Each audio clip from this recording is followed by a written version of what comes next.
Okay बच्चों, आपकी class start हो चुकी है। बेटा आ जाओ सब।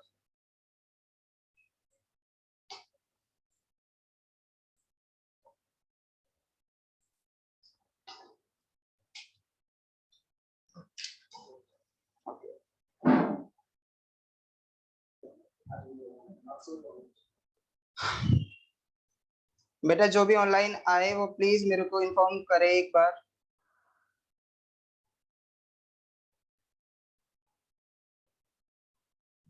सार्थक,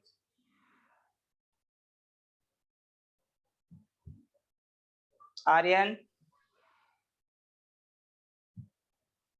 यस सर।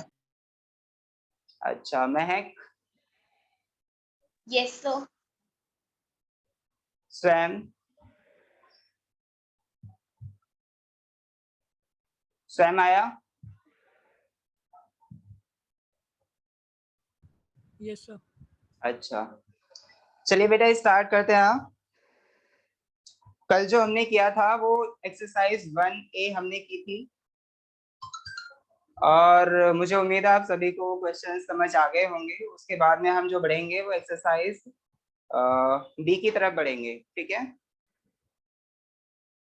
तो एक्सरसाइज बी में देखें।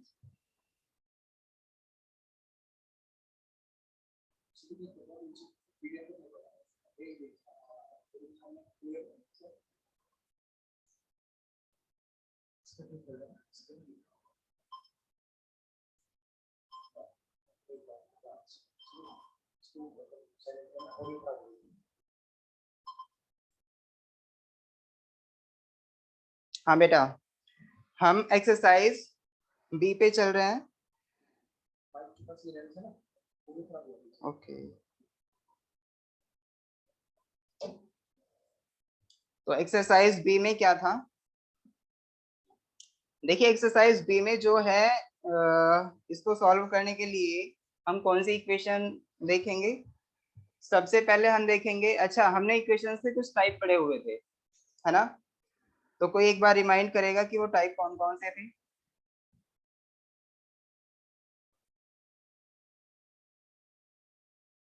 कोई बताए मुझे।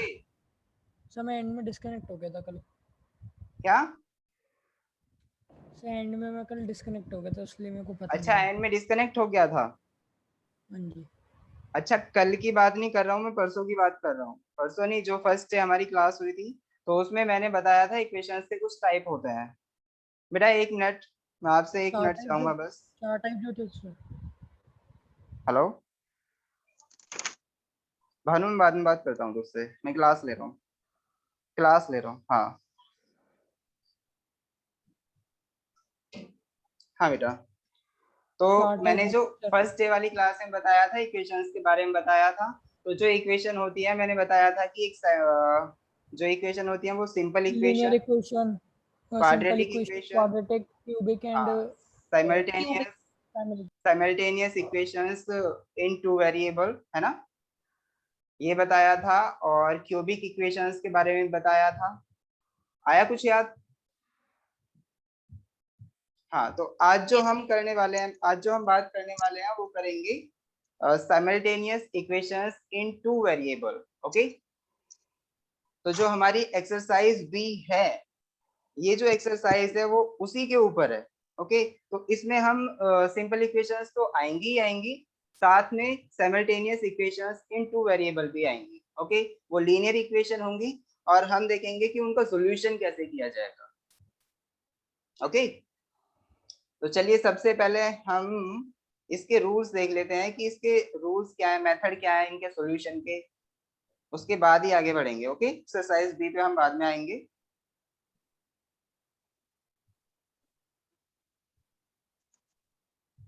चलिए, हाँ अब जो हम देखने वाले हैं वो देखने वाले हैं simultaneous linear equations in two unknowns, unknowns या फिर वेरिएबल। ओके बेटा, तो देखिए इसमें डेफिनेशन लिखी हुई है, एक बार इसे ध्यान से देखें। डेफिनेशन में क्या लिखा है? The general form of a linear equation in two unknowns x and y. सभी ध्यान से देखें, सभी को वीडियो साफ साफ नजर आ रहा है ना बेटा? Screen Yes, sir. साफ साफ नजर आ रही है ना? हाँ, तो इसमें क्या लिखा है, the general form of a linear equation in two unknowns x and y is ax plus by plus c is equal to 0. इसमें क्या कहा है, where a b are non zero coefficients and c is a constant. ठीक है, तो जहां पे ए और बी जो होगा वो नॉन जीरो कोफिशिएंट्स होंगे. ओके, और जो सी है वो हमारा कोई भी कांस्टेंट हो सकता है, और कांस्टेंट हमारी वैल्यू जीरो भी हो सकती है, 1b 2b 3b या जो भी है ना. कांस्टेंट के बारे में हम जानते हैं आसानी से, पहले से ही पता है. आगे देखिए इसमें क्या लिखा है, two such equations a1x plus b1y plus c1 is equal to 0 and a2x plus b2y plus c2 is equal to 0 form a pair, है ना. हमारी दो इक्वेशन है ना यहाँ पे, a1x plus b1y plus c1 is equal to 0 and a2x plus b2y plus c2 is equal to 0. आपको दो इक्वेशन नजर आ रही है ना, आपको नजर आ रही हैं दो इक्वेशन. Yes sir. हाँ, तो ये जो हमारी दोनों इक्वेशन है वो एक साथ हमारा क्या फॉर्म करती है, पेयर फॉर्म करती है. ठीक है, और इसीलिए हम क्या कहते हैं, इनको साइमल्टेनियस लीनियर इक्वेशंस कहते हैं. ओके, तो ये हमारी 2 वेरिएबल में भी हो सकती हैं, 3 वेरिएबल में भी हो सकती हैं. अगर 3 वेरिएबल में है, देखो साइमल्टेनियस लीनियर इक्वेशन इन 3 वेरिएबल्स, ऐसा भी हो सकता है, कई सारी ऐसी प्रॉब्लम्स आएंगी जब हमें इक्वेशंस ऐसी इक्वेशन मिलेगी जिसमें 3 वेरिएबल हो, यानी 3 अननोन हो. तो उस टाइम पे नंबर ऑफ इक्वेशंस कितनी होंगी बेटा, अगर हम उन्हें सॉल्व करना चाहें तो. हाँ, आपको आई थिंक नहीं पता, मैं बता दे रहा हूँ, आप ध्यान से सुनना. जब भी हमारे पास 3 वेरिएबल की कोई इक्वेशन होगी तो उसे सॉल्व करने के लिए हमें जो साइमल्टेनियस इक्वेशन मिलेंगी उनका नंबर जो होगा वो 3 इक्वेशंस होंगी. ओके, यानी 3 वेरिएबल की इक्वेशन तभी सॉल्व की जा सकती है जब 3 इक्वेशन हमारे पास हो. ओके, अब देखो यहाँ पे हमारे पास 2 वेरिएबल की इक्वेशन है, तो यहाँ पे 2 इक्वेशन दी है. जब हमारे पास एक वेरिएबल की इक्वेशन थी, यानी जिसमें खाली x हमारा यूज हो रहा था, तो वहां पे सिर्फ एक ही इक्वेशन थी. समझ आ पा रहा है? Yes sir. Very good. अगर हमारी 4 वेरिएबल की कोई लीनियर इक्वेशन हो तो उसके लिए कितनी नंबर ऑफ इक्वेशंस होनी चाहिए ताकि हम सॉल्व कर सकें? 2. 4 ही होनी चाहिए ना. बताओ बेटा, जवाब तो दो. अरे गलत ही दो, कोई जवाब तो दो यार. 4. हाँ 4 होनी चाहिए. Very good. तो जब अब हमारे पास देखो सिलेबस में जो है हमारे पास बस साइमल्टेनियस लीनियर इक्वेशन इन 2 अननोन्स है अभी तक. ठीक है, आगे आ सकती हैं कि 3 अननोन में भी आ जाए. तो अब देखिए जब हमारे पास कोई लीनियर इक्वेशंस 2 अननोन्स में होती हैं तब उनके फाइंड आउट करने के हमारे कितने मेथड हैं, हम यहाँ पे देख रहे हैं. सबसे पहला जो मेथड दिखाया हुआ है वो एलिमिनेशन मेथड. ओके, देख पा रहे हैं ना आप, एलिमिनेशन मेथड. कितने बच्चे ऐसे हैं जिनको एलिमिनेशन मेथड के बारे में थोड़ा सा भी पता है? मुझे प्लीज इन्फॉर्म करें. सर पता है. आर्यन, आर्यन को पता है, महक को भी पता है, स्वयं को भी पता है, और आई थिंक सार्थक को नहीं पता. पता है सर. पता है, वेरी गुड. तो जब हम एलिमिनेशन मेथड से किसी भी इक्वेशन को सॉल्व करेंगे तो उसमें क्या एलिमिनेशन का मतलब क्या होता है? एलिमिनेट करना. हाँ, एलिमिनेट करना. Very good. हम किसी भी एक वेरिएबल को एलिमिनेट करेंगे दोनों इक्वेशंस से और दोनों इक्वेशंस की हेल्प से. ठीक है, और किसी एक वेरिएबल की वैल्यू फाइंड आउट करके, और फिर जब जैसे ही वैल्यू आ जाएगी किसी एक इक्वेशन में हम पुट करेंगे और साथ में दूसरे वेरिएबल की वैल्यू आ जाएगी. ठीक है, सेकेंड मेथड जो है हमारा इसमें है क्रॉस मल्टीप्लिकेशन मेथड. ठीक है, तो इसके बारे में सुना है किसी ने, cross multiplication method? Yes sir. Very good. तो आप लोगों को कोई भी प्रॉब्लम नहीं होने वाली ऐसा मुझे लग रहा है. जब हम इसे सॉल्व करेंगे तो बहुत मजा आने वाला है. तो देखिए इसमें हमारे पास यही दो इक्वेशन होगी, pair of equation. General equation है ये a1x plus b1y plus c1 is equal to 0, a2x plus b2y plus c2 is equal to 0. आपको दिखाई दे रहा है ना स्क्रीन पे क्रॉस मल्टीप्लिकेशन मेथड. तो इसमें जो ये वाला मेथड अप्लाई करेंगे मैं ये भी समझाने वाला हूँ कैसे अप्लाई करेंगे, ठीक है। D1 D2 C1 C2 A1 A2 की वैल्यू कैसे फाइंड आउट करनी है, ये सब मैं समझाने वाला हूँ आज। उसके बाद में हम एक्सरसाइज करेंगे, ठीक है। चलिए अब हम आगे बढ़ते हैं भाई। तो आपको पता है साइमल्टेनियस लीनियर इक्वेशन हम किनको कहते हैं? तो हाँ, सबसे पहले देखेंगे हम linear equation in two variable क्या होती है, ठीक है।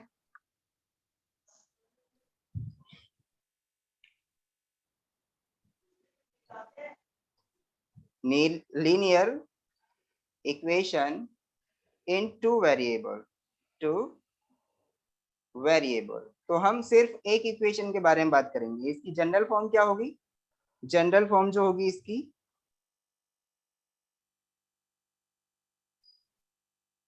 बेटा इसकी जनरल फॉर्म जो होगी ये होगी हमारी ax plus b y plus c is equal to 0, ठीक है। तो ये है हमारी linear equation in two variable. इसकी ये वाली फॉर्म होगी वेयर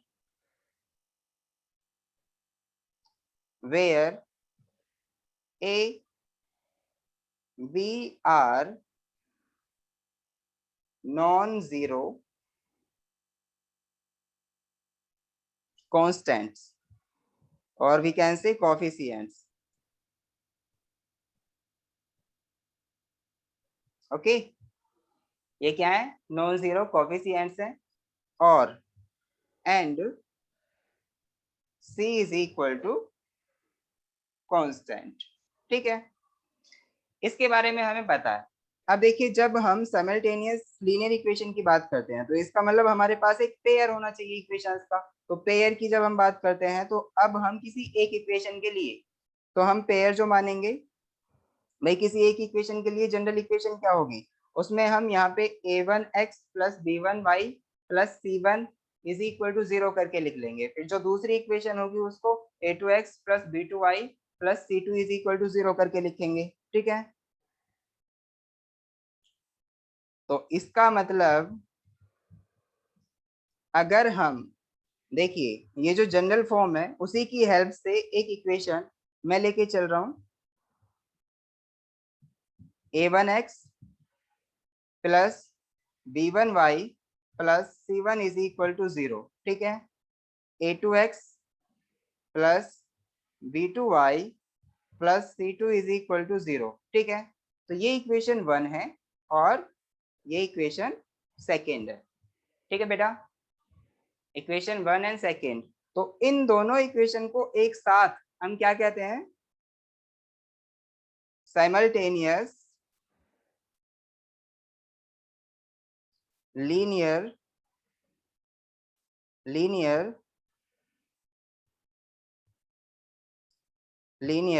गलत हो गया बेटा, लीनियर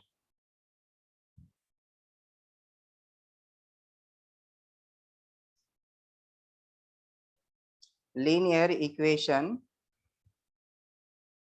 आई थिंक अभी भी गलत है।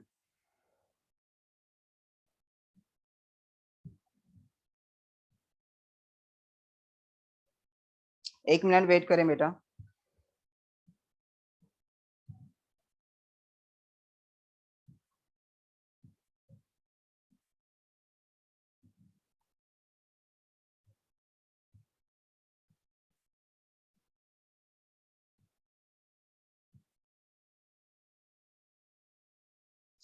हाँ, linear equation in two variable, समझ आ पा रहा है बेटा? तो हमारे पास ये अगर कोई भी इक्वेशंस का जोड़ा होगा यानी पेयर होगा तब हम इन्हें क्या कहेंगे? Simultaneous linear equation. चलिए अब इसके हम दो मेथड देखने वाले हैं आज। दो मेथड कौन कौन से हैं बेटा? मेथड ऑफ सॉल्विंग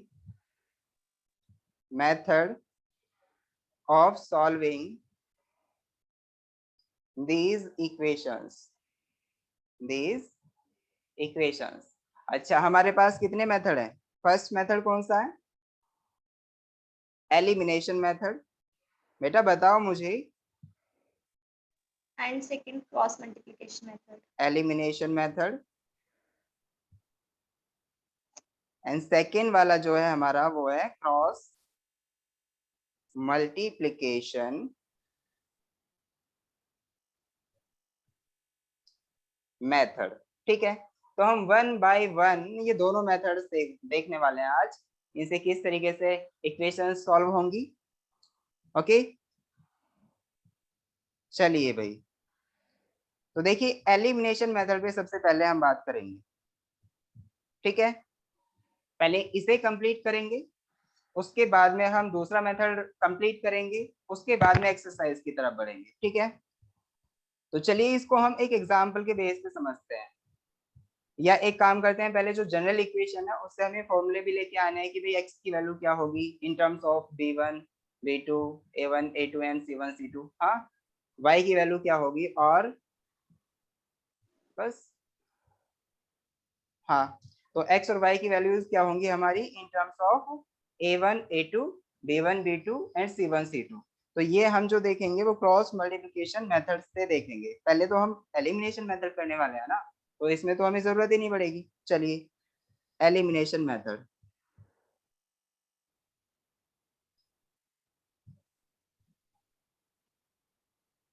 इससे हम किसी भी इक्वेशन को सॉल्व करने वाले हैं, पेयर ऑफ इक्वेशन को। चलिए मैं आपको एक एग्जांपल दे रहा हूं, ठीक है, एग्जांपल के बेस पे हम करेंगे।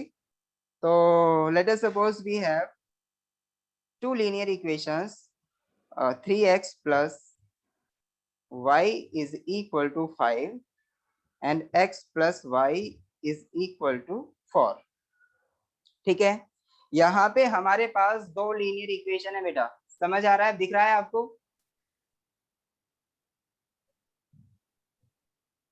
अब सभी को दिख पा रहा है इक्वेशन फर्स्ट एंड सेकंड? कितने बच्चे ऐसे Yes. हैं जो समझ पा रहे हैं कि ये कैसे सॉल्व होगा? So मैं वेरी गुड, महक समझ पा रही है, आगे सार्थक, अजय, आर्यन, Yes, sir. सब समझ पा रहे हैं। तो चलिए फिर भी मैं एक बार करा देता हूँ, हो सकता है किसी को कोई डाउट हो। ठीक है,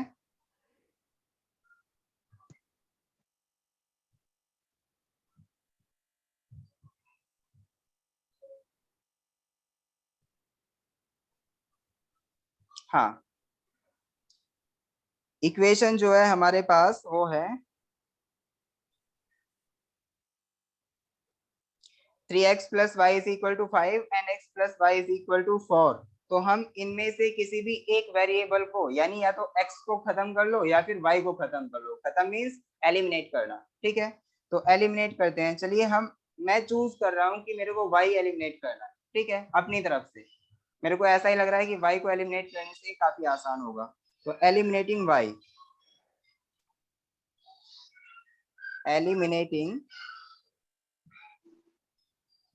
y, ठीक है।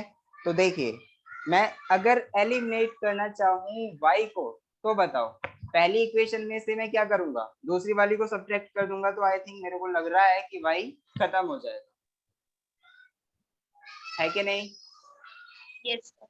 हाँ, अगर मैं दूसरी इक्वेशन में से पहली को सब्ट्रैक्ट करता हूँ तो भी y खत्म हो जाएगा।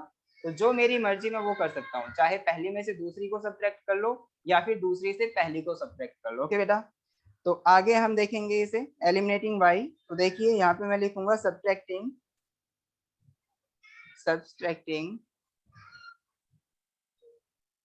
Equation second from 1। ओके बेटा, तो हम सेकेंड इक्वेशन को सब्ट्रैक्ट कर रहे हैं फर्स्ट में से। चलिए एक न्यू पेज लेते हैं। हाँ, एक इक्वेशन जो थी हमारे पास वो थी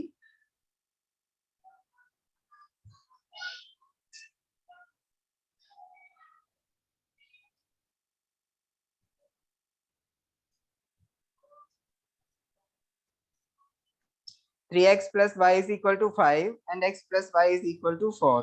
ये दोनों इक्वेशन है हमारे पास।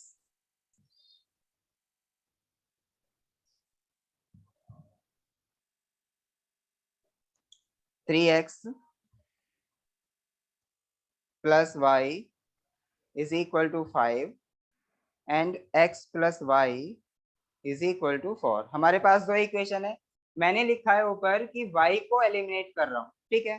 तो y को एलिमिनेट करने के लिए मुझे सब्ट्रैक्ट करना है पहली इक्वेशन नहीं, जो दूसरी इक्वेशन है उसको, किसमें से, पहली इक्वेशन में से। तो जब मैं दूसरी वाली को सब्ट्रैक्ट करूंगा तो इसका मतलब देखिए, जो दूसरी वाली इक्वेशन है यहाँ पे x हमारा प्लस का है, तो इसका मतलब जब माइनस करते हैं हम, सब्ट्रैक्ट करते हैं, तो प्लस का साइन कैसा हो जाता है, माइनस का। आगे जो y है वो प्लस का है, तो ये वाला साइन हमारा प्लस ना होके माइनस का हो जाएगा। Very good. आगे जो 4 है ये हमारा प्लस का है, तो इसका मतलब ये भी माइनस हो जाएगा। तो देखो बेटा, इसके जो न्यू साइन होंगे हमारे, वो ये वाले कंसीडर किए जाएंगे, ओके, ये वाले, ना कि ऊपर वाले। ऊपर वाला हमारा साइन जो प्लस का था ये हम नहीं देख पाएंगे, ठीक है। तो चलिए, अब हम जब 3x में से x को सब्ट्रैक्ट करेंगे तो बेटा कितना बचेगा, 2x। Very good. जब हम y, देखिए प्लस y में से प्लस y और माइनस y, इसका मतलब y में से y सब्ट्रैक्ट हो रहा है, तो इसका मतलब क्या बचेगा, 0। यानी ये हम काट भी सकते हैं, ठीक है, प्लस और माइनस। तो यहाँ पे हमारा 0 बचा। Very good. आगे क्या है, 5 में से 4 सब्ट्रैक्ट हो रहा है, तो कितना बचा, 1।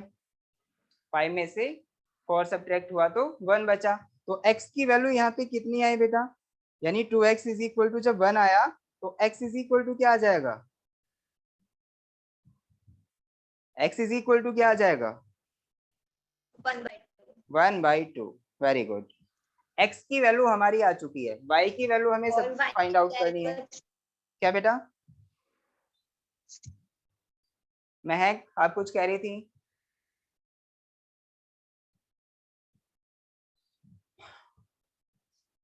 चलिए, तो जब हम x की वैल्यू हमारे पास आ गई, y की वैल्यू फाइंड आउट करनी है, लेकिन एक हमारे पास इक्वेशन है, इक्वेशन नंबर सेकंड ये भी है, x plus y is equal to 4, ठीक है। तो मैं इस इक्वेशन का भी यूज कर सकता हूँ और फर्स्ट इक्वेशन का भी यूज कर सकता हूँ, तो जिससे मेरे लिए आसान पड़े मैं उससे ही y की वैल्यू फाइंड आउट कर सकता हूँ, ठीक है। तो मेरे लिए आसान है सेकंड वाले इक्वेशन का यूज करके y की वैल्यू फाइंड आउट करना, ठीक है। तो y की वैल्यू जब मैं फाइंड आउट करूंगा, ठीक, x की वैल्यू मेरे को पता है 1/2, पुट कर दो इसमें, 1/2 प्लस y ऐसे ही रहने दो, इज इक्वल टू 4। तो y की वैल्यू आ जाएगी, क्योंकि अब पूरी इक्वेशन में y तो बचा है। तो ये हमारी एक कैसी इक्वेशन है, हाँ, सिंपल इक्वेशन। तो y is equal to 4 minus 1/2। इसको मैं आसानी से सॉल्व कर सकता हूँ। तो y इज इक्वल टू, देखो 4 के नीचे कुछ भी नहीं है, तो मैं 1 कर सकता हूँ ना बेटा। तो 1 और 2 का एलसीएम क्या होगा, 2। 1 और 2 का एलसीएम क्या होगा, 2। एलसीएम कैसे फाइंड आउट किया है हमने, मल्टीप्लिकेशन से, यानी डायरेक्ट मल्टीप्लाई कर दी। और जब हम डायरेक्ट मल्टीप्लाई करते हैं तो हम क्या कर सकते हैं, इसकी डायरेक्ट इधर मल्टीप्लाई, इसकी डायरेक्ट इधर मल्टीप्लाई, और इसकी डायरेक्ट इधर मल्टीप्लाई। तो 2 की 4 में मल्टीप्लाई होगी तो 8, माइनस 1 की 1 में मल्टीप्लाई होगी तो 1। It means 7/2 will be the value of y। समझ आया बेटा, सभी को समझ आया। हाँ जी सर। Very good. चलिए अब हम आगे बढ़ते हैं। तो मुझे उम्मीद है कि आप लोगों को जो हमारा एलिमिनेशन मेथड है वो समझ आ गया होगा। यहाँ पे देखिए y को ही हमने जब इक्वेशंस को सब्ट्रैक्ट किया था, y को एलिमिनेट किया है, लेकिन मैं एक और काम कर सकता था इसमें, क्या, कि x को एलिमिनेट कर देता तो मेरी y की वैल्यू आ जाती, ठीक है। तो मेरी वैल्यूज पे कोई भी डिफरेंस नहीं आएगा, x की वैल्यू 1/2 ही आएगी, चाहे किसी भी मेथड से कर लो, ठीक है। तो इसी के साथ साथ मैं आपको बता देता हूँ क्रॉस मल्टीप्लिकेशन मेथड कैसे अप्लाई किया जाएगा इसी इक्वेशन के लिए, ठीक है। अगर हम इन्हीं साइमल्टेनियस, ये साइमल्टेनियस इक्वेशन है ना बेटा, इनटू वेरिएबल्स, अगर हम इन्हीं इक्वेशंस को यूज करके क्रॉस मल्टीप्लिकेशन मेथड की हेल्प से सॉल्व करें तो हमें ये पता चल जाएगा कि चाहे हम कोई सा भी मेथड यूज कर लें, लेकिन वैल्यूज पे हमारा कोई भी फर्क नहीं पड़ने वाला, ठीक है। तो हम यही देखेंगे क्रॉस मल्टीप्लिकेशन मेथड कैसे अप्लाई होगा इन्हीं इक्वेशंस पे, ठीक है। चलें आगे, तैयार हैं आप? Yes, sir. बेटा आप बोर तो नहीं हो रहे हो ना? No, sir. वेरी गुड, होने No, नहीं sir. चाहिए। आप अगर बोर हो रहे हैं तो इसका मतलब पता है क्या है, कि आपका और मेरा जो इंटरेक्शन है वो कम हो पा रहा है, मतलब आप मेरी बातों को नहीं समझ पा रहे हैं, है ना? तो ऐसा नहीं होना चाहिए। अगर नहीं समझ पा रहे हैं तो प्लीज मुझे बताएं पूरी ऑनेस्टी के साथ। ओके, चलिए अब हम आगे बढ़ते हैं क्रॉस मल्टीप्लिकेशन मेथड की तरफ। तो क्रॉस मल्टीप्लिकेशन मेथड, ठीक है बेटा। पहले इसे हम जनरल फॉर्मूले से करेंगे। इसका जो जनरल फॉर्मूला है, पता ना, जनरल इक्वेशन क्या होती है हमारी? Linear equation. पहली इक्वेशन क्या बताई थी मैंने जनरल? कोई बताएगा मुझे? पहली इक्वेशन क्या बताई थी? चलिए मैं बता देता हूँ, आपको याद आ जाएगा। a1x plus b1y plus c1 is equal to 0। This was the first equation, है ना? दूसरी इक्वेशन मैंने बताई थी a2x प्लस b2y y, हाँ b2y plus c2 is equal to 0। This is second equation, ठीक है। तो भाई अब हम क्या करेंगे, देखिए मेरे को ये बताओ स्टूडेंट्स, मेरे को ये बताओ कि पहली इक्वेशन में x का कोएफिशिएंट कौन सा है? कोई भी बताए, पहली इक्वेशन में x का कोएफिशिएंट कौन सा है? आप सभी है ना, वीडियो देख रहे हैं ना? Yes, sir. अच्छा, तो मुझे ये बताओ स्वयं कि इसमें x का कोएफिशिएंट, पहली इक्वेशन में x का कोएफिशिएंट क्या है? A1. a1। तो आपको जवाब देने में कोई प्रॉब्लम हो रही थी क्या बेटा? जब पता है तो जवाब दो यार। नेट थोड़ा दिक्कत कर रहा है। अच्छा, इंटरनेट दिक्कत कर रहा है, आप जवाब दे रहे थे, चलिए कोई बात नहीं। तो यहाँ पे हमें कोफिशिएंट के बारे में अच्छे से पता है कि यहाँ पे जो x का कोफिशिएंट है वो a1 है, y का कोफिशिएंट b1 है और यहाँ पे कांस्टेंट टर्म c1 है ना? वैसे ही यहाँ पे भी पता है कि x का कोफिशिएंट a2 है, y का कोफिशिएंट b2 है और कांस्टेंट टर्म c2 है। हमें ये सब पता है।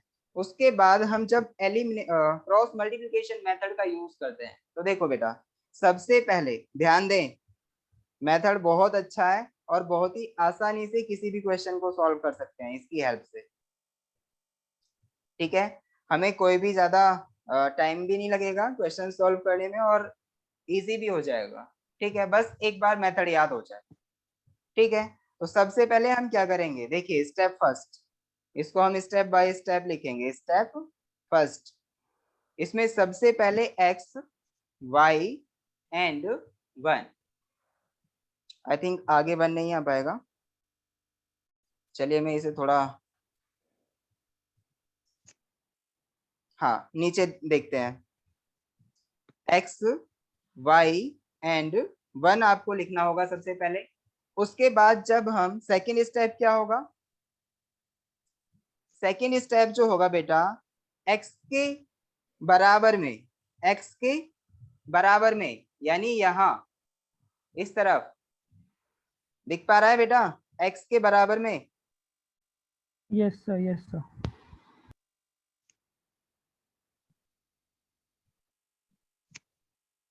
चलिए x के बराबर में y के कोफिशिएंट्स को लिखना है, x के बराबर में y के कोफिशिएंट्स को लिखना है। कौन से हैं हमारे y के कोफिशिएंट्स? b1 and b2। बेटा Sir, बहुत A1, A2. A1, A2. नहीं, पहले b1 b2 लिखना है। y के कोफिशिएंट्स मैंने ध्यान यही इसी बात पे जोर दिया है कि x के बराबर में y के कोफिशिएंट्स को लिखना है शुरू में, ठीक है, इसके नीचे नहीं, Okay, बराबर sir. में। Very good. ठीक है सर। अब देखिए जो हम y आगे जो आ रहा है, हमारा y आ रहा है, तो x और y के बीच में, ध्यान से सुने बेटा, x और y के बीच में हम x के कोफिशिएंट को लिखते हैं, ओ सॉरी गलत हो गया बेटा, b1 b2 के बाद में c1 c2 आएगा, माफ करना। हाँ, x और y के बीच में हम c1 c2 को लिखते हैं बेटा, कांस्टेंट टर्म्स c1 c2, ठीक है। उसके बाद में आगे जो आता है y और 1 आता है ना, y और 1, इन दोनों के बीच में हमको लिखना है आगे आने वाला a1 और a2, ठीक है। और फिर 1 के बराबर में हमको लिखना है b1 और b2। अभी तक कहानी खत्म नहीं हुई थी, अब ध्यान से देखें, ध्यान से देखें बेटा, a के बाद क्या आता है b, b के बाद क्या आता है c, और c के बाद क्या आता है a। ए समझ आ रहा है ना? तो जब हम b से स्टार्ट करेंगे, जब हम b से स्टार्ट करेंगे तो b के बाद क्या आएगा c, जब हम b से स्टार्ट करेंगे तो b के बाद क्या आएगा c, c से स्टार्ट करेंगे तो c के बाद क्या आएगा a, और a से स्टार्ट करेंगे तो a के बाद क्या आएगा d। यानी एक साइकिल पूरी हो रही है बेटा, साइकिल कंप्लीट हो रही है सीक्वेंस में, b के बाद c, c के बाद a के बाद b। ओके, समझ आ रहा है? Yes sir. तो जब भी हम क्रॉस मल्टीप्लिकेशन मेथड अप्लाई कर रहे होंगे, सबसे पहले हमें यही काम करना है, जो भी वेरिएबल टर्म्स हैं उन्हें लिखो x और y, और साथ में उनके 1 भी लिख दो बाद में, ठीक है। उसके बाद में पहली लाइन में यानी x के बराबर में हम b से स्टार्ट करेंगे, b1, अब b1 और b2 लिखेंगे, फिर c1 और c2 लिखेंगे, फिर a1 और a2 लिखेंगे, और अंत में फिर से b1 b2, यानी जहां से हमारा b शुरू हुआ है b से ही खत्म हुआ है। ओके, समझ आया? उसके Yes, बाद नेक्स्ट स्टेप क्या है बेटा? पहला स्टेप आपको समझ आ गया होगा, नेक्स्ट स्टेप देखिए। इनकी क्रॉस मल्टीप्लाई। हाँ, क्रॉस मल्टीप्लिकेशन। क्रॉस मल्टीप्लिकेशन करेंगे और सब्ट्रैक्शन करेंगे इसमें कुछ। देखिए स्टेप 2, स्टेप 2 में क्या है बेटा?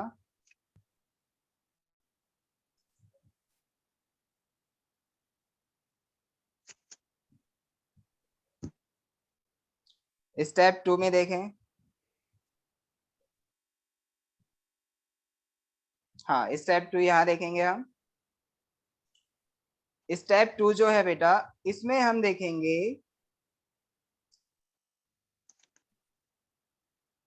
चलिए हाँ स्टेप 2 जो है हमारा, इसमें क्या करेंगे हम?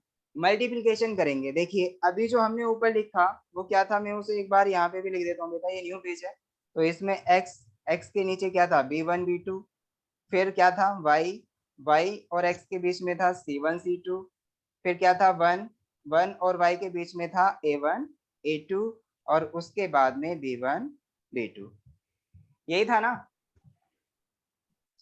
तो अब इसमें Yes, sir. मल्टीप्लिकेशन का मेथड देखें। सबसे पहले हम देखिए मल्टीप्लिकेशन जो करेंगे वो x के लिए करेंगे, यानी x हम यहाँ लिखेंगे, उसके बाद डिवाइड, x यहाँ लिखने के बाद उसके बाद डिवाइड, फिर हम क्या करेंगे इस b से स्टार्ट करेंगे, b1 से, है ना, b1 की c2 में मल्टीप्लाई माइनस b2 की c1 में मल्टीप्लाई। इसका मतलब b1 c2 minus b2 c1। समझ आया? x divided Yes. Bye b1 से स्टार्ट करेंगे, b1 की मल्टीप्लाई c2 में b1 c2 आएगा, और फिर माइनस b2 c1। उसके बाद इक्वल का साइन लगाना है, y डिवाइडेड बाय। अब देखिए इसका पहला वाला क्या है c1, c1 की मल्टीप्लाई करेंगे a2 में, और c2 की मल्टीप्लाई करेंगे a1 में। समझ आ रहा है? तो Yes, c1 sir. की मल्टीप्लाई a2 में करेंगे तो c1 a2 minus c2 a1। Very good. इससे आगे क्या है बेटा? 1 1 है ना, तो 1 डिवाइडेड बाय, इसके बाद में यहाँ A1 पे आगे a1 आ रहा है ना, तो a1 की मल्टीप्लाई b2 में और a2 की मल्टीप्लाई B2 into b1 में। तो A2 यहाँ पे B1. आएगा a1 b2 minus a2 b1। ठीक है बेटा? तो क्रॉस मल्टीप्लिकेशन मेथड में सबसे पहले हम ये 2 स्टेप अपनाने वाले हैं। ओके बेटा? अब देखो, जब हमें x की वैल्यू चाहिए होगी, क्या x की वैल्यू चाहिए होगी, तो उसके बाद उसके लिए हम क्या करेंगे? एक तो ये वाली टर्म, x की वैल्यू फाइंड आउट करने के लिए भी कौन सी टर्म यूज होगी बताना। हमारे पास तीन टर्म्स है ना, एक ये और एक ये, तीन टर्म्स है ना हमारे पास। तो जब हम x की वैल्यू फाइंड आउट करेंगे तो उसके लिए कौन कौन सी टर्म्स को लेंगे बेटा? महक, सार्थक तोमर हो गया, स्वयं हो गया, आर्यन कहाँ गया बेटा? सर उसके पता फोन की नहीं। बैटरी। फोन की बैटरी लो हो गई। Yes sir. अच्छा बेटा, ये क्लास छूटनी नहीं चाहिए। आप महक सर मैं उसे इन्फॉर्म कर दो कि अगर आपके मोबाइल की बैटरी लो हो गई है तो प्लीज चार्जर पे लगाएं और देखें। ओके अगर सर। आपका कोई भी लेक्चर छूट जाता है तो फिर आप ही को दिक्कत आने वाली है। नेक्स्ट एक्सरसाइज ही समझ नहीं आ पाएगी कैसे सॉल्यूशन हो रहा है। ये तो कंसेप्ट है, इनके बेस पे तो हम पूरी एक्सरसाइज कंप्लीट करने वाले हैं, और यही अगर किसी का छूट गया तो फिर बेटा बहुत ज्यादा प्रॉब्लम आने वाली है। सो प्लीज आर्यन को इन्फॉर्म करो और उससे बोलो कि वो ऑनलाइन आए। Okay sir. चलिए अब हम आगे बढ़ते हैं। हमें क्या x की वैल्यू फाइंड आउट करनी है बेटा? क्या x की वैल्यू? तो x की वैल्यू जो फाइंड आउट होगी वो कौन कौन सी टर्म से होगी? पहली वाली टर्म ये वाली, और लास्ट वाली टर्म ये वाली। ठीक है, जब y की वैल्यू फाइंड आउट करेंगे तो y की वैल्यू सेकेंड वाली टर्म से और लास्ट वाली टर्म से। तो इसका मतलब लास्ट वाली टर्म हमारे लिए कॉमन होगी दोनों की वैल्यू फाइंड आउट करने में। ओके, तो चलिए अब हम x की वैल्यू फाइंड आउट करते हैं। तो finding value of x, okay, finding value of x। तो इसके लिए हम क्या करेंगे? पहली वाली टर्म को हमने लिया, पहली वाली टर्म है हमारी x upon b1c2 minus b2c1। Third वाली टर्म है हमारी 1 अपॉन a1b2 माइनस a2b1। ठीक है, तो x की वैल्यू हमारी यहाँ से आसानी से आ जाएगी। क्या बताना बेटा? महक क्या आएगी? x इज इक्वल टू जो आएगी b1c2 minus b2c1 B2C1 upon divided by a1b2 minus minus a2b1। A2B1। समझ आया बेटा? तो x की यस। वैल्यू हमारे पास ये वाली होगी। आप इसका डायरेक्ट फॉर्मूला भी याद कर सकते हैं। एक मिनट बेटा, आई थिंक कट गया है ये, एक बार मैं इसे सर छोटा कर देता हूँ, आप सभी देख लीजिए। हाँ महक क्या हुआ? सर जो आपने ऊपर पूरी इक्वेशन लिखी है x y और 1 वाली, हम उसमें भी तो वैल्यूज पुट करके डायरेक्ट निकाल सकते हैं। एक्स वाई और 1 वाली, ये जो आपने हाँ जी। डायरेक्टली भी हम इसे यूज कर सकते हैं। यानी ये सारी वैल्यूज इसमें पुट करके उसके बाद भी हम अपना जो भी मेथड है वो आगे बढ़ा सकते हैं। ठीक है, तो यहाँ पे जरूरी नहीं होगा कि हम इसे याद करें, ये फॉर्मूला हमें याद करने की भी जरूरत नहीं होगी, बस हमें मेथड याद होना चाहिए। ठीक है, तो डायरेक्ट हम वैल्यू देखिए, मैं जो करूंगा ना क्वेश्चन वो ऐसे ही करूंगा, मैं सिर्फ इसका यूज करने वाला हूँ। ठीक है, मैं आगे जो इसमें finding value of x, x की जो वैल्यू मैंने आपको यहाँ अलग दिखाई है वो मैं फाइंड ही नहीं करूंगा, तो आपको समझ आ जाएगा सब। ठीक है, लेकिन इन शॉर्ट अगर आप चाह रहे हैं कि भाई मेरे को तो इक्वेशन देखते ही आंसर लेके आना है, मैं इसे भी नहीं लिखना चाहता, मैं इसे भी नहीं लिखना चाहता, बस इक्वेशन देखते ही आंसर लेके आना है, तो इक्वेशन को देख के हमें ये तो पता चल ही जाता है कि b1 क्या है, c2 क्या है, b2 क्या है, c1 क्या है, a1 क्या है, इन सब की वैल्यू हमें मिल जाती है ना बेटा, इक्वेशन देखते ही। तो अगर हमें x का फॉर्मूला याद है तो इक्वेशन देखते ही हम आसानी से x की वैल्यू फाइंड आउट कर सकते हैं। ओके, वैसे ही यहाँ पे y की वैल्यू जो आएगी, y की वैल्यू क्या आएगी? इस वाली टर्म और इस वाली टर्म से, तो y इज इक्वल टू जो आएगा यहाँ से देखिए c1a2 minus c2a1 divided by a1b2 minus a2b1 आएगा। समझ आया? Yes sir. Very good. चलिए अब हम देखिए बेटा, मैं आपको दोनों तरीके से करके दिखाऊंगा। मैं ये जो मैंने अलग वैल्यू फाइंड आउट किए हैं इनकी भी हेल्प से, अलग अलग जो वैल्यू फाइंड आउट किए हैं इनकी हेल्प से, और जो ऊपर हमारा एक ये वाला फॉर्मूला यहाँ पे जो स्टेप सेकंड था इसकी हेल्प से।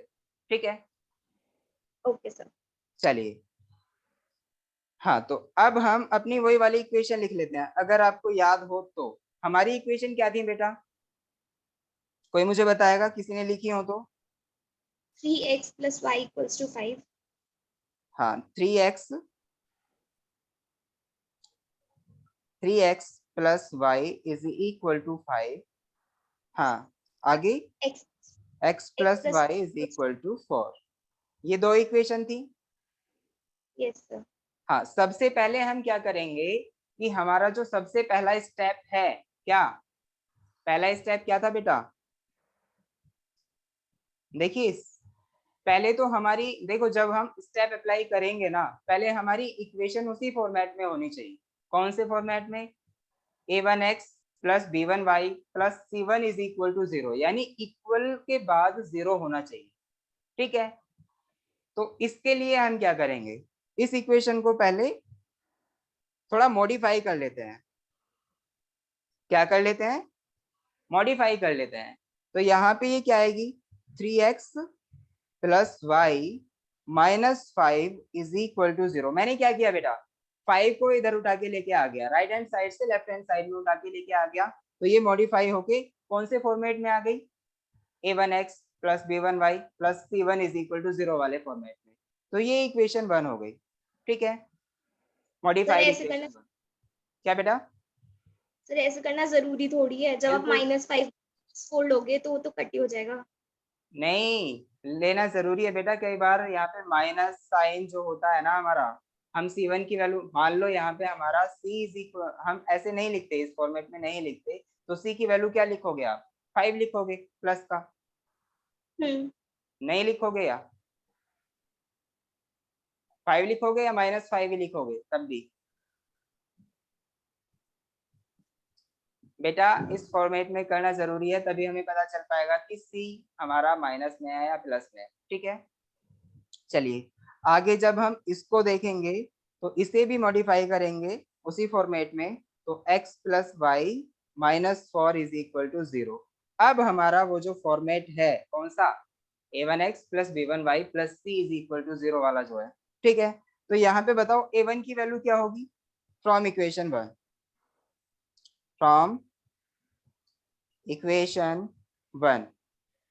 हाँ, यहाँ पे a1 की जो वैल्यू है हमारी वो क्या है,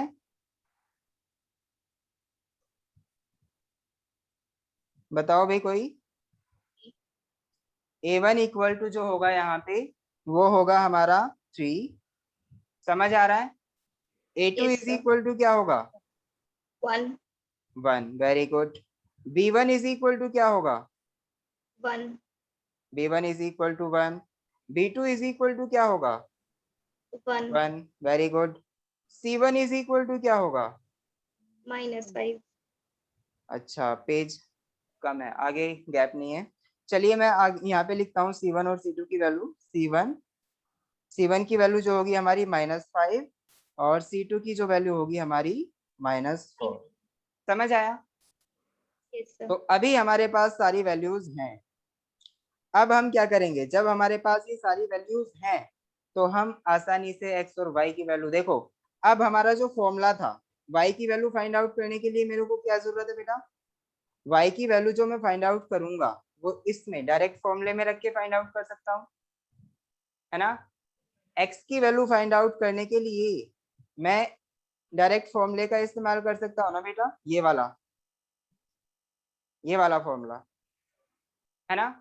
क्योंकि मेरे पास b1 की वैल्यू भी है, c2 की वैल्यू भी है, b2 की वैल्यू भी है और c1 की वैल्यू भी है।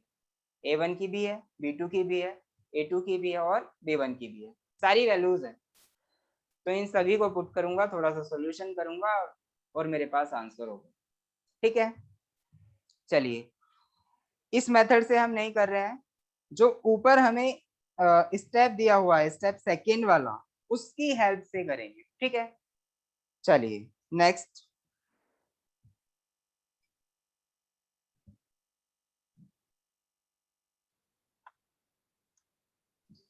हाँ बेटा, आप सभी उतार रहे हैं ना, ये सारी वैल्यूज उतारी हैं आप सभी ने? बेटा इक्वेशंस की हेल्प से जो मैंने a1 a2 b1 b2 c1 c2 की वैल्यूज बताई हैं, लिखी हैं, वो आपने उतारी? आपको मुझे Yes, sir. बतानी पड़ेंगी, वरना मुझे बार बार पीछे जाना पड़ेगा। चलिए, तो x अपॉन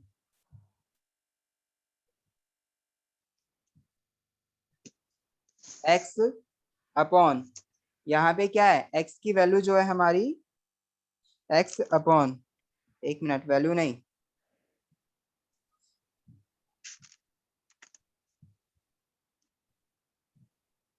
हाँ, हम लिख रहे हैं x y और 1, ठीक है। उसके बाद a1 a2 sorry b1 b2 की वैल्यू क्या है बेटा, कोई बताओ? b1 b2 1. 1 और 1, Yes, sir. हाँ। आगे c1 c2 c1 c2, अरे बताओ? -5 -4. -5 एंड -4, ठीक है। y इसके बाद में आता है हमारा a1 a2 की वैल्यू क्या है? 3 और 1. 3 और 1। आगे हमारा जो b1 b2 की है वो सेम है, 1 और 1, ठीक है। चलिए, अब जो हमारा आगे स्टेप है वो x अपॉन, यहाँ पे हम 1 की मल्टीप्लाई इसमें करेंगे और 1 की मल्टीप्लाई इसमें करेंगे और इनको सब्ट्रैक्ट करेंगे। तो 1 की जब -4 में करेंगे तो -4, और जब 1 की -5 में करेंगे तो -5 आएगा। -5 आ गया, चलो, लेकिन हम इसको सब्ट्रैक्ट करते हैं ना बेटा, तो सब्ट्रैक्ट कर दिया, ठीक है। फिर आगे y अपॉन, -5 की 1 में करेंगे तो -5 की 1 में -5, और -4 की 3 में करेंगे तो -12, लेकिन हम क्या करते हैं, इन दोनों को माइनस करते हैं, तो माइनस कर दिया। भाई मल्टीप्लिकेशन पे तो ये आ रहा है -12, लेकिन हमें ये -12 को माइनस करना होता है, जैसे हमने यहाँ पे -5 को भी माइनस ही किया। वैसे ही यहाँ क्या है, 3 में जब हम 1 की मल्टीप्लाई करेंगे तो क्या आएगा, 3, और जब 1 में 1 की मल्टीप्लाई करेंगे तो 1 आएगा, लेकिन माइनस करना पड़ता है, तो यहाँ पे 3 - 1 आया। समझ आ पा रहा है? Yes, sir. Very good. तो चलिए, अब x के नीचे क्या बचेगा, x डिवाइडेड बाय -4 और माइनस माइनस +5, ठीक है, is equal to y upon -5। देखिए ये जो माइनस है, जब -12 में मल्टीप्लाई होगा तो कितना आएगा, +12, इज इक्वल टू 1 अपॉन 3 में से अगर 1 जाएगा तो कितना बचेगा बेटा, 2। 2. ओके, चलिए, अब मुझे ये बताओ x के नीचे क्या आएगा, 1. +1, क्योंकि 5 में से अगर 4 जाएंगे तो +1 बचेगा। y अपॉन नीचे, y के नीचे क्या आएगा, 7. 7, 12 में से 5 गए, इज इक्वल टू 1 अपॉन 2, ठीक है। इसके बाद, हाँ, देखिए हम कितना सारा कर चुके हैं।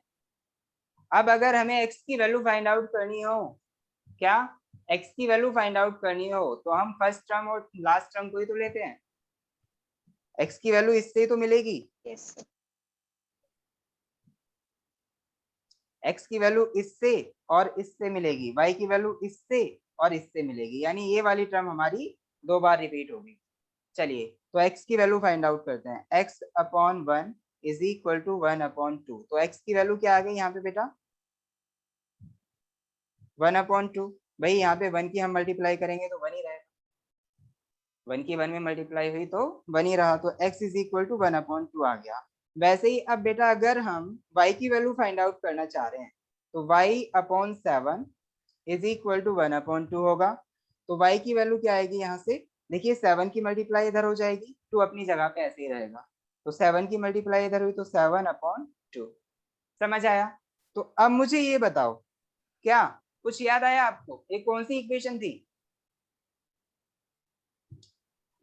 कौन सी इक्वेशन थी बेटा? क्या सर?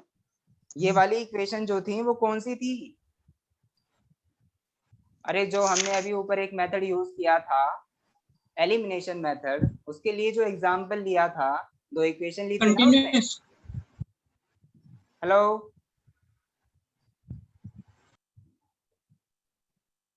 आप सुन पा रहे हैं ना मुझे सभी? Yes yes sir. हाँ तो बेटा जवाब दो ना।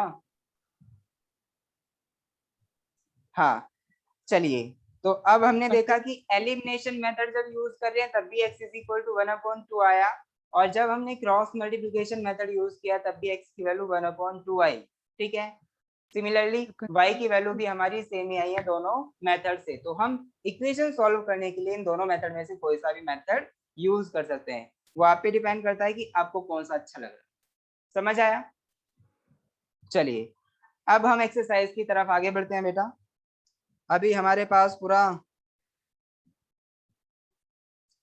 टाइम तो कम ही बचा है, चलिए 35 मिनट्स तो हैं कम से कम। हाँ तो अब हम आगे बढ़ते हैं अपनी एक्सरसाइज पे। ठीक है, एक्सरसाइज कहाँ है?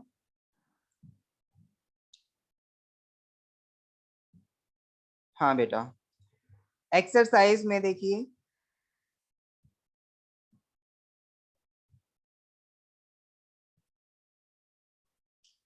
ये एक्सरसाइज बी, यूनिट फर्स्ट की। तो इसमें देखो पहला क्वेश्चन, देखो पहला क्वेश्चन क्या है। इसमें कह रहा है the sum of two numbers is 52। The sum of two numbers is 52।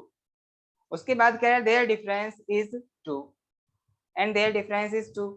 तो हमें नंबर फाइंड आउट करना है, नंबर्स क्या होंगे।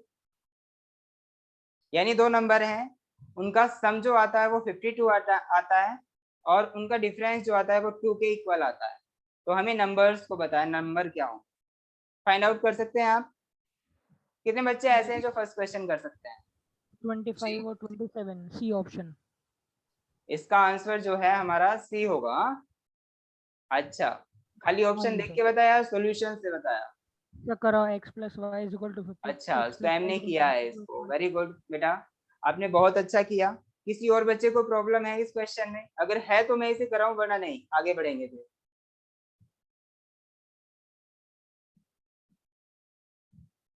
जिस बच्चे को इस क्वेश्चन को करने में प्रॉब्लम आ रही है तो प्लीज मुझे बताएं।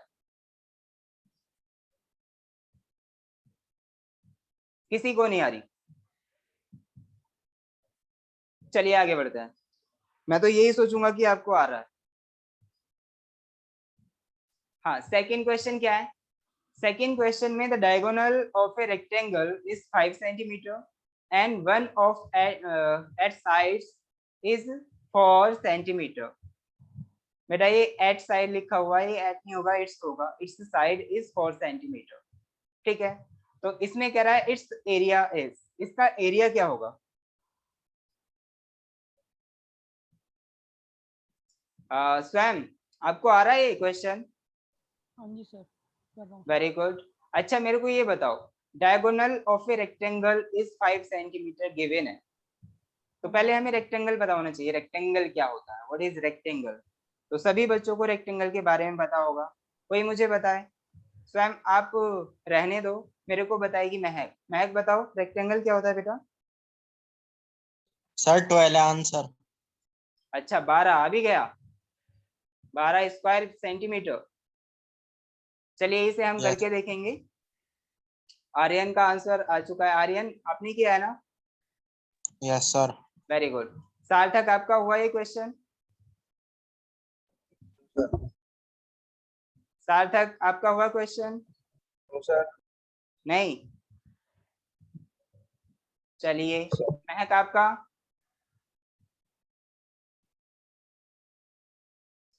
महक आपका क्वेश्चन हुआ? आप ऑनलाइन ही है ना?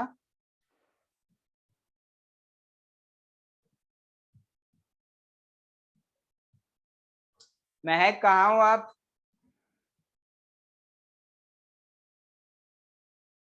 सर नेट नहीं चल रहा उसका। अच्छा इंटरनेट नहीं चल रहा है, ये इंटरनेट वाली प्रॉब्लम बहुत ज्यादा होती है बेटा, उसके लिए तो हम भी कुछ नहीं कर सकते, सॉरी फॉर दैट। चलिए मैं एक काम करता हूँ, इस क्वेश्चन को खुद ही करा देता हूँ, इसका एरिया हमें फाइंड आउट करना है। तो सबसे पहले हम क्या करेंगे, देखिए क्वेश्चन मैं निकाल लेता हूं अलग, क्योंकि मैं पेज, हाँ चलिए देखिए बेटा, क्वेश्चन आप सभी ने देख लिया है। अब मैं इसे एक बार रीड कर देता हूँ। इसमें कह रहा है the diagonal of a rectangle is 5 centimetre. तो सबसे पहले हम रेक्टेंगल के बारे में जानेंगे, फिर उसे देखेंगे उसकी साइड्स क्या होती हैं और उसका डायगोनल कौन सा होता है। ठीक है, तो रेक्टेंगल देखिए जो होता है हमारा, रेक्टेंगल होता है इस टाइप का।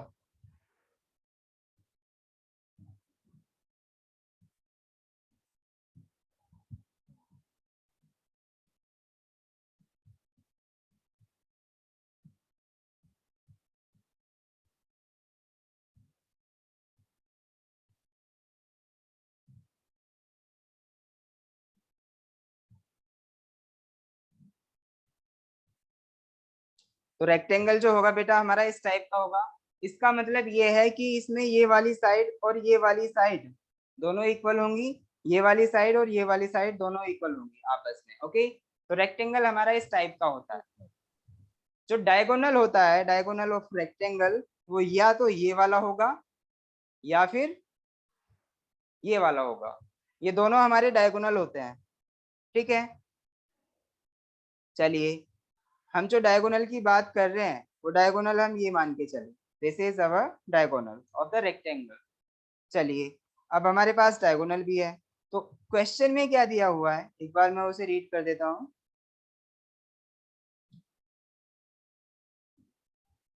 क्वेश्चन में दिया हुआ है the diagonal of a rectangle is 5 centimetre. तो देखिए बेटा, ये वाली साइड हमें 5 सेंटीमीटर दी हुई है। आगे माफ कीजिएगा, आगे जो कहा है and one of its side is 4 centimetre. तो इसमें कहा है one of its side is 4 centimetre.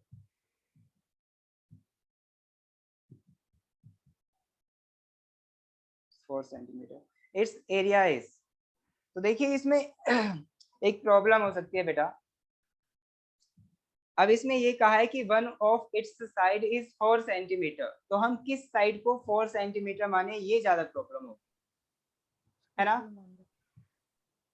चलो भाई कोई बात नहीं, हम किसी भी साइड को 4 सेंटीमीटर मान के चलेंगे। लेट अस सपोज ये वाली साइड हमारी 4 सेंटीमीटर है और ये हमें कैलकुलेट करनी होगी। ठीक है, अगर हम इसे कैलकुलेट कर लेंगे तो हम आसानी से इसकी वैल्यू फाइंड आउट कर सकते हैं। यानी इस जो हमें डायगोनल नहीं रेक्टेंगल दिया हुआ है उसका एरिया फाइंड आउट कर सकते हैं। ठीक है, तो अब मुझे ये बताओ, यहाँ पे पाइथागोरस थ्योरम का यूज होगा। किसका यूज होगा? Pythagoras theorem. आप सभी ने पाइथागोरस थ्योरम के बारे में सुना है? मुझे जवाब दो बेटा, पाइथागोरस थ्योरम के बारे में सभी ने सुना है कि नहीं? Yes sir. हाँ, तो मुझे बताया सार्थक ने, सार्थक ने कहा ना yes sir. Sir Aryan. Aryan, Aryan मुझे ये बताओ बेटा कि जो पाइथागोरस थ्योरम होती है वो क्या कहती है? सर वो कहती है कि एच हाइपोटेन्यूज का square is equal to perpendicular square plus base square. हाँ, पाइथागोरस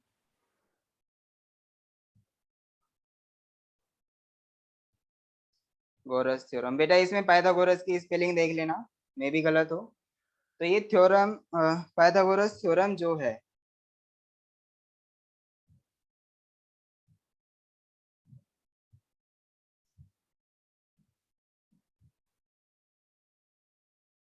क्या हुआ इसे,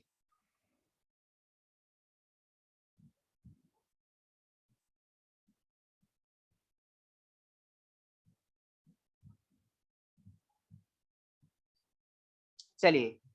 हाँ, पाइथागोरस थ्योरम जो है हमारी वो ये होती है कि इसमें हाइपोटेनस का स्क्वायर जो होता है वो perpendicular square plus base square होता है। तो हमें ये पता होना चाहिए कि बेस क्या है, परपेंडिकुलर क्या है और हाइपोटेनस क्या है। तो देखिए मैं आपको बता दूं, अगर ये वाला एंगल है, अगर ये वाला कुछ एंगल हमने मान लिया, तो इसके सामने वाला जो होता है वो परपेंडिकुलर होता है, ये बेस होता है और ये वाला हमारा हाइपोटेनस होता है। ठीक है, ये वाली साइड बेस, ये वाली साइड परपेंडिकुलर और ये वाली साइड हाइपोटेनस। ठीक है, तो अब बताइए हाइपोटेनस जो दिया हुआ है हमें 5 के इक्वल दिया हुआ है, तो यहाँ पे 5 square is equal to perpendicular हमें फाइंड आउट करना है, तो परपेंडिकुलर स्क्वायर ऐसे ही रहने दीजिए प्लस बेस, बेस यहाँ पे दिया हुआ है 4 का स्क्वायर। ठीक है, तो यहाँ से हमें पता चला कि ये हमारी जो इक्वेशन है वो क्या बनेगी, 5 स्क्वायर क्या होगा बेटा 25 is equal to p square plus 4 square कितना होगा 16। ओके, 4 स्क्वायर जो होगा हमारा वो 16 के इक्वल होगा। ई की वैल्यू सर 3 आएगी। बेटा कोई कुछ कह रहा है?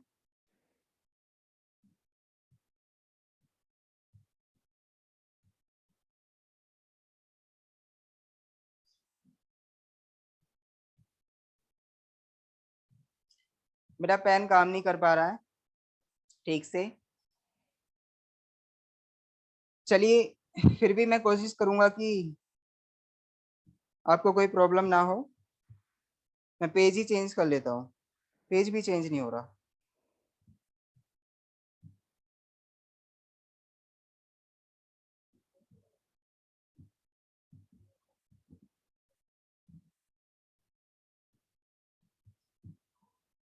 एक मिनट बेटा, भैया ये काम नहीं कर रहा अभी, मतलब ये सब ऑप्शन काम नहीं कर रहा।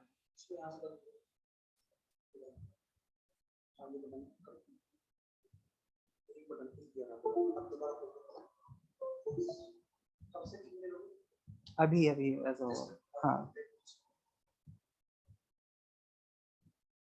अभी सेलेक्ट नहीं हो पा रहा, मतलब यहाँ पे काम तो कर रहा है इस तरह से लेकिन सिलेक्शन नहीं हो पा रहा। अच्छा, ठीक है।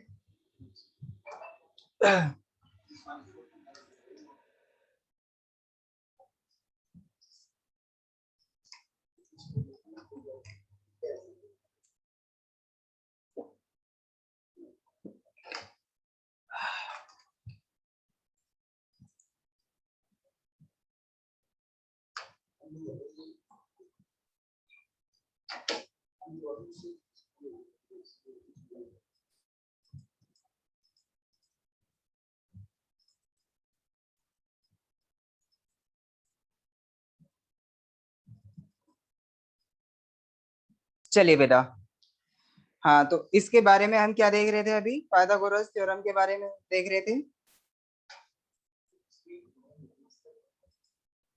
अभी अभी अभी अभी अभी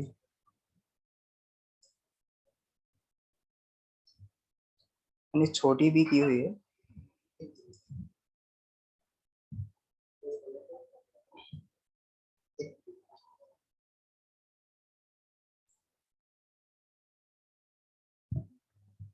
हाँ बेटा सभी यही है ना, कोई गया तो नहीं है? Sorry for inconvenience.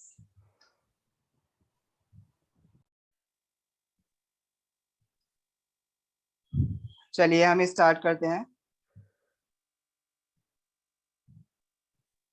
हाँ, तो हमने देखा कि जो जब हम परपेंडिकुलर फाइंड आउट करेंगे तो परपेंडिकुलर पाइथागोरस थ्योरम की हेल्प से हम फाइंड आउट कर सकते हैं, क्योंकि हमारे पास हाइपोटेनस भी होगा और बेस भी होगा। महक आप हो यहाँ पे? Yes sir. Very good. सार्थक? सार्थक नहीं है, हैं स्वयं? Yes sir. चलिए अब देखिए यहाँ पे पी स्क्वायर है हमारे पास,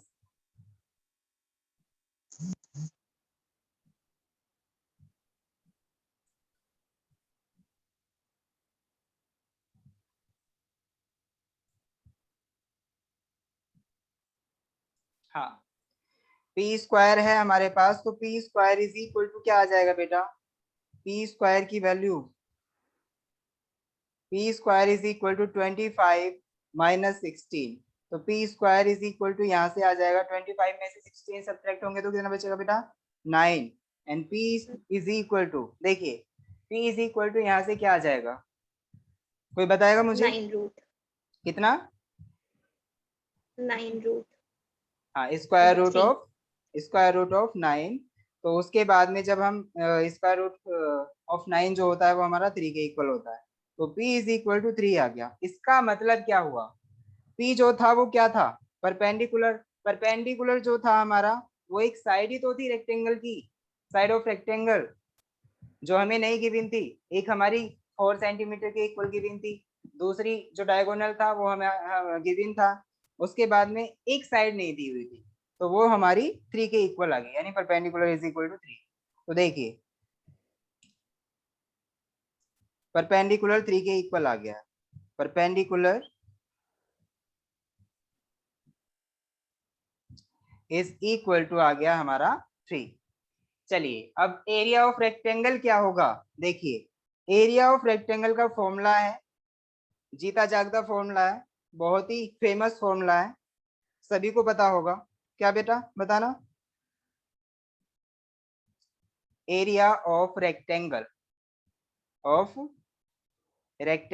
क्या होता है, हाफ, हाफ नहीं, वो तो ट्रायंगल का हो जाता है। एरिया ऑफ रेक्टेंगल जो होता है वो होता है length into breadth, length into breadth, l into b. तो एल की वैल्यू क्या है यहाँ पे, देखिए ये जो रेक्टेंगल है इसकी लेंथ ये होगी और ब्रेथ इसकी ये वाली हो जाएगी।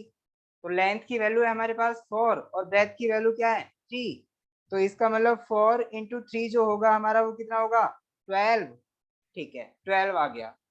तो अब ये बताओ, ये भी सेंटीमीटर में था, ये भी सेंटीमीटर में है, लेंथ और ब्रेथ भी सेंटीमीटर में है, तो इसका मतलब स्क्वायर सेंटीमीटर आएगा ना, तो सेंटीमीटर स्क्वायर, या फिर इसको हम कह सकते हैं स्क्वायर सेंटीमीटर।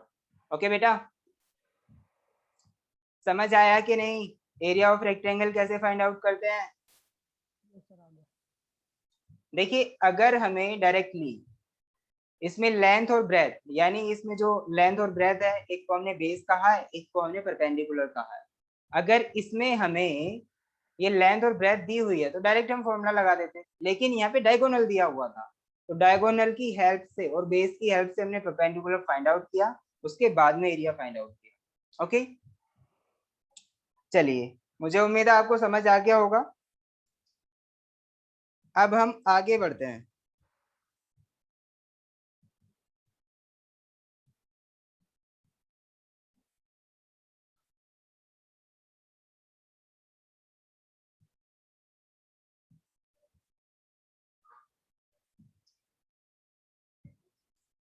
हाँ बेटा आगे क्या है, हाँ आगे देखिए एक्सरसाइज में हमारा जो क्वेश्चन नंबर 3 है वो क्या कहता है, क्वेश्चन नंबर 3 में कह रहा है डिवाइड 56 इंटू 2 पार्ट्स। ध्यान से देखना इसे, divide 56 into 2 parts such that 3 times the first part exceeds 1/3 of the second by 48। the parts are, तो हमें वो पार्ट्स बताने हैं, यानी 56 को अगर हम 2 पार्ट्स में let us suppose x and y में डिवाइड करते हैं तो x plus y is equal to क्या हो जाएगा 56। समझ आया, तो एक इक्वेशन तो आ गई हमारी, दूसरी इक्वेशन कैसे आएगी,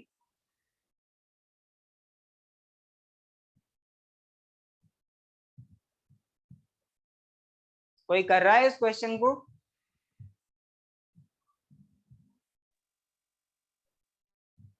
यस हो गया सर। स्वयं आप कर रहे हैं इसे, बस 1 सेकंड हो गया। आप में से किसी की भी आवाज नहीं आ पा रही है मुझे। हेलो आवाज नहीं आ रही। सर ट्राई करें अभी रुको। अच्छा महक ट्राई कर रही हैं, और सर कौन सा, स्वयं, सर कौन सा करना है। अरे यार अभी तक ये भी नहीं पता आपको, क्वेश्चन सर ये नंबर तो अभी तो कर दिया था, रेक्टेंगल। रेक्टेंगल वाला तो क्वेश्चन नंबर 2 है, आपको स्क्रीन पे शो हो रहा है ना, क्वेश्चन नंबर 3 कह रहा हूं मैं, डिवाइड 56 into 2 पार्ट्स। बेटा क्वेश्चन नंबर 2 हो चुका है आपका, कनेक्शन सही चल रहा है ना, इंटरनेट सर अभी कनेक्ट। डिस्कनेक्ट हो गया था। अच्छा डिस्कनेक्ट हो गए थे, तो आप इसीलिए आपको पता नहीं चल पाया। एक्चुअली क्वेश्चन नंबर 2 हमारा सॉल्व हो चुका है, क्वेश्चन नंबर 3 पे हम पहुंचे हैं, तो इसे अब सॉल्व करना है। चलिए क्वेश्चन नंबर 3 में देखिए, इसमें क्या कह रहा है, divide 56 into 2 parts such that 3 times the first part exceeds 1/3 of the second by 48. The parts are, तो हमें पार्ट्स बताने कौन कौन से हैं, यानी अगर हम 56 को 2 पार्ट्स x और y में डिवाइड करें, देखिए मैं फॉर एग्जांपल आपको कह रहा हूं कि 10 को आपको 2 इक्वल पार्ट्स में डिवाइड करना है, तो आप क्या बताएंगे, आपका आंसर क्या होगा, 10 को 2 इक्वल पार्ट्स में डिवाइड करना है, तो आपका आंसर क्या होगा, 5 5 एंड 5, वेरी गुड। अगर मैं कहूं कि 12 को 2 इक्वल पार्ट्स में डिवाइड कीजिए, तो 6 6 एंड 6, वेरी गुड। अगर मैं ये कहूं कि 12 को आपको इस तरीके से डिवाइड करना है कि उसका पहला पार्ट 4 हो, तो दूसरा पार्ट कौन सा होगा, 8 8 8 के इक्वल, वेरी गुड। कैसे आया, यानी 4 और 8, जब हम 12 को 2 पार्ट में डिवाइड कर रहे हैं तो 4 और 8 को ऐड कर रहे हैं, इसका मतलब 12 इज इक्वल टू 4 प्लस 8। इसका मतलब ये नहीं, यहाँ पे डिवाइड लिखा है तो आप ऐसा मत करना कि 56 में कुछ डिवाइड करना है तब जाके वो आगे पार्ट आने वाला है, ठीक है। तो मैं बस यही समझाना चाह रहा हूँ कि जब भी हम किसी एक नंबर को 2 पार्ट्स में डिवाइड करेंगे, तो इसका मतलब वो 2 पार्ट जो होंगे वो कोई नंबर ऐसे होंगे, जैसे इसमें ऑप्शन दिख रहे हैं ना आपको, ऑप्शन में दिख रहा है आपको 54 52, हाँ, या तो ये ऐसा हो सकता है 24 32 हो जाए, है ना, 24 32 हो जाए, या फिर 20 36 हो जाए, तो इस टाइप के नंबर्स आएंगे। चलिए इसे मैं सॉल्व करता हूँ।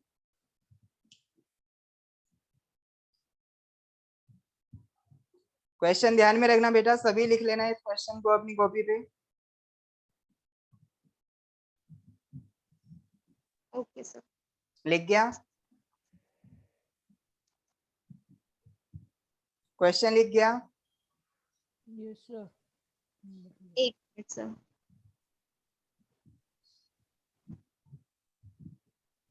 तो मेरी आवाज आ रही है आपको?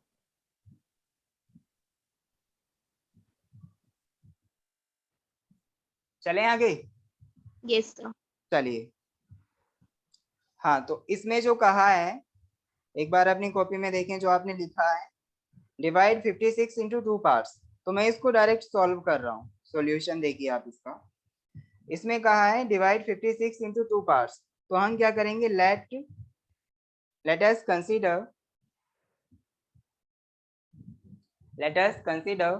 56 is divided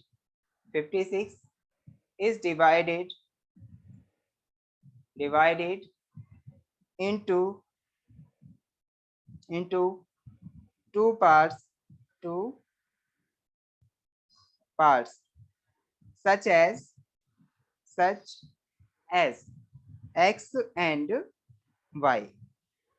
ओके बेटा, सबसे पहले हमारा ये काम होगा कि हम कोई वेरिएबल टर्म्स मान के चलेंगे x एंड y। अब हमें इन्हीं की वैल्यू फाइंड आउट करनी होगी और इन्हीं के बेस पे हम इक्वेशंस देखेंगे, इक्वेशंस क्या आएंगी, ठीक है। तो अब इसने कहा पहली लाइन में कि 56 इज डिवाइडेड इनटू 2 पार्ट्स, तो हम क्या करेंगे, इसका मतलब x और y का सम क्या आना चाहिए, 56 आना चाहिए।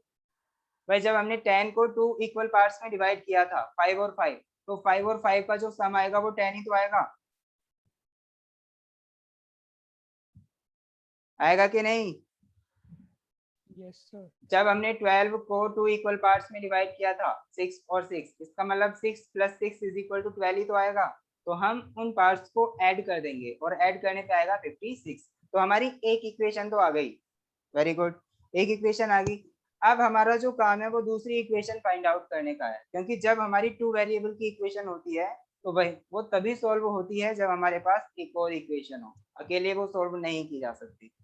ओके बेटा, तो आगे देखिए, आगे क्वेश्चन में जो दिया हुआ है वो हमें दूसरी इक्वेशन की जानकारी देगा। आगे क्या दिया है, हाँ, कि 3 टाइम्स द फर्स्ट पार्ट, क्या 3 टाइम्स द फर्स्ट पार्ट। तो चलिए अब हम फर्स्ट पार्ट को निश्चित कर लेते हैं कि हमारा फर्स्ट पार्ट कौन सा है।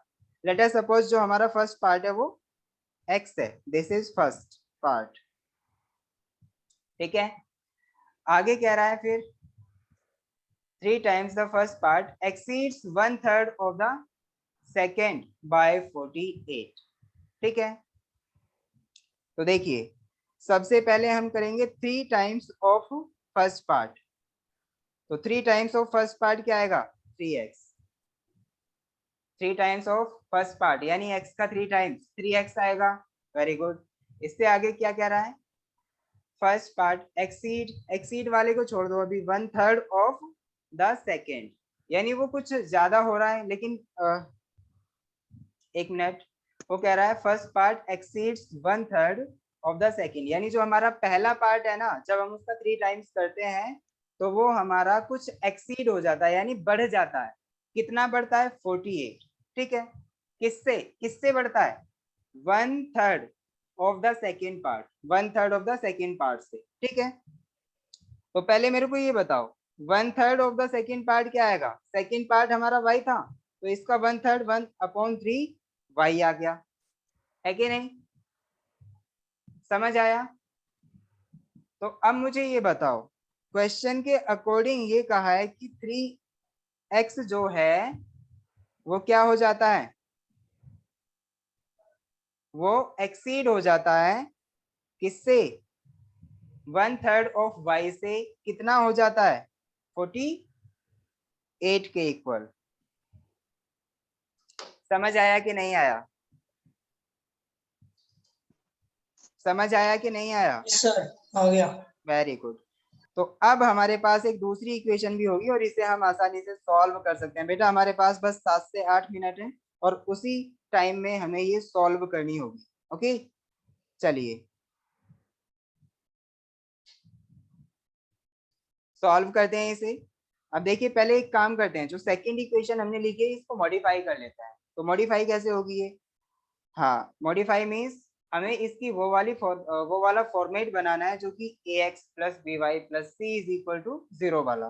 तो इसके लिए हम क्या करेंगे, देखिए सबसे पहले एक काम करो, यहाँ पे जो 3x है इसको यहीं पे रखा, ठीक है। जो ये सेकेंड टर्म है इसको इधर ले आओ, माइनस 1/3 y के इक्वल हो जाएगा। 48 को भी इधर ले आओ तो ये हो जाएगा -48 इज इक्वल टू 0। समझ आया, ये हमारी सेकेंड इक्वेशन है।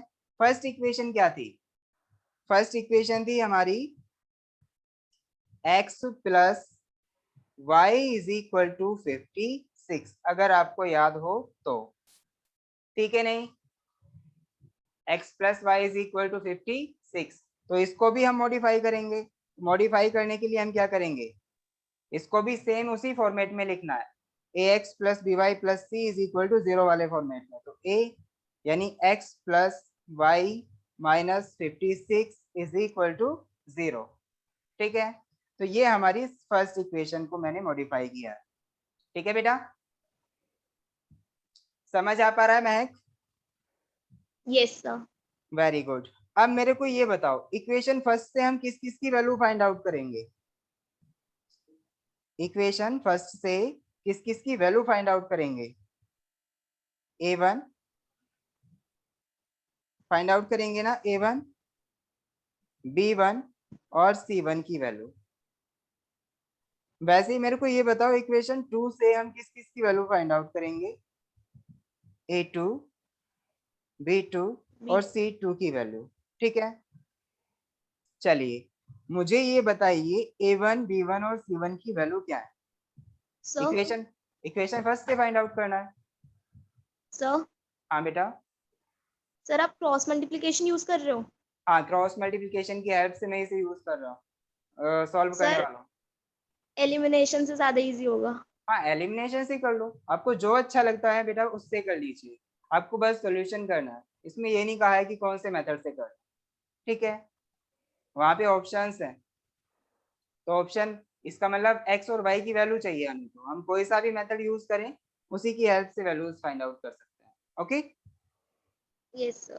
चलिए, तो जौन सा आपको मेथड इजी लग रहा है आप उससे कर सकते हैं। अब हम करने वाले हैं a1 की वैल्यू, यहाँ से देखिए a1 is equal to 1, v1 1 is equal to क्या होगा 1, 1 c1 is equal to minus minus 56 56। Very good. वैसे ही a2 की वैल्यू क्या होगी 3 3, b2 की value 1 upon minus 1 upon 3 minus 1/3, c2 की value minus minus 48 48। Very good. इसके बाद हम क्रॉस मल्टीप्लिकेशन मेथड यूज करने वाले हैं, तो क्रॉस मल्टीप्लिकेशन मेथड में क्या है भाई,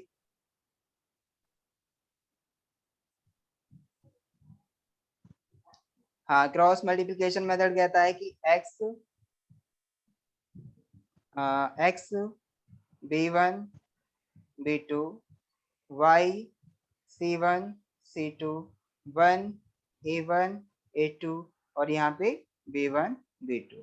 ठीक है बेटा, अब मुझे ये बताइए b1 और b2 की वैल्यू क्या थी, किसी ने उतारी पीछे, कोई उतार रहा था पीछे? तो b1 1 और minus 1 upon 3 b2 हाँ, तो ये वाली वैल्यू एक बार नोट कर लीजिए और फिर मुझे बताना, चलो नेक्स्ट पेज पे जाऊंगा। सभी लोग ये वाली वैल्यूज नोट करें।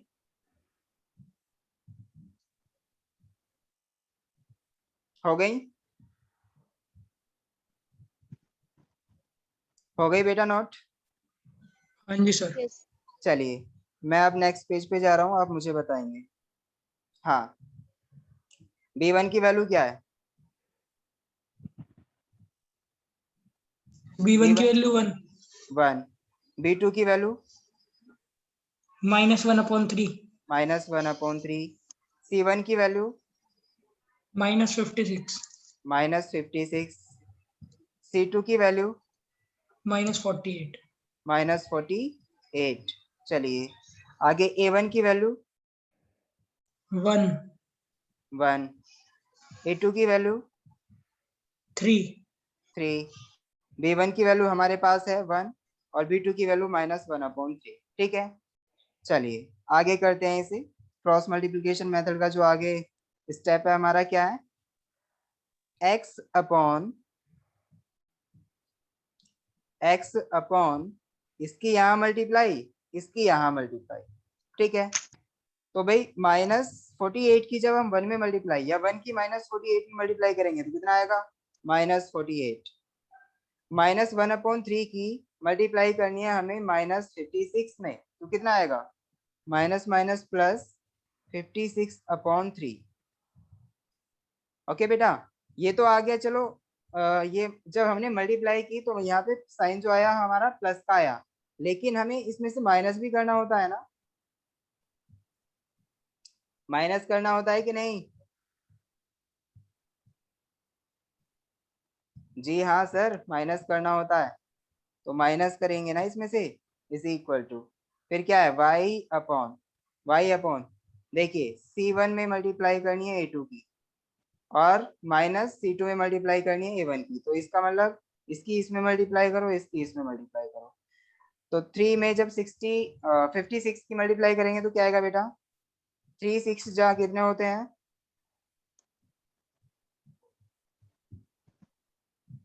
168, 3 6 जा कितने होते हैं 168, तो ये माइनस के आएंगे। फिर -48 की जब हम 1 में मल्टीप्लाई करेंगे तो कितना आएगा -48 ही आएगा। आगे चलिए 1 की -1/3 में मल्टीप्लाई करेंगे तो -1/3। फिर हम 3 की इसमें मल्टीप्लाई करेंगे 1 में तो -3। समझ आया? समझ आया? Yes sir. हाँ, तो अब हमें x और y की वैल्यू फाइंड आउट करनी है बेटा। ठीक है, तो इससे आगे आप खुद करके देखना, अगर आपको समझ नहीं आता तो मैं कल बता दूंगा, ठीक है। वैसे मेरे को लग रहा है कि इसका आंसर जो है ना x इज इक्वल टू 20 और y इज इक्वल टू 36 आएगा। चेक करके देखना एक बार सभी लोग। Okay okay sir. ओके बेटा, बाय। अब यहीं पे हम लास्ट करते हैं क्लास में, ठीक है। Okay sir. ओके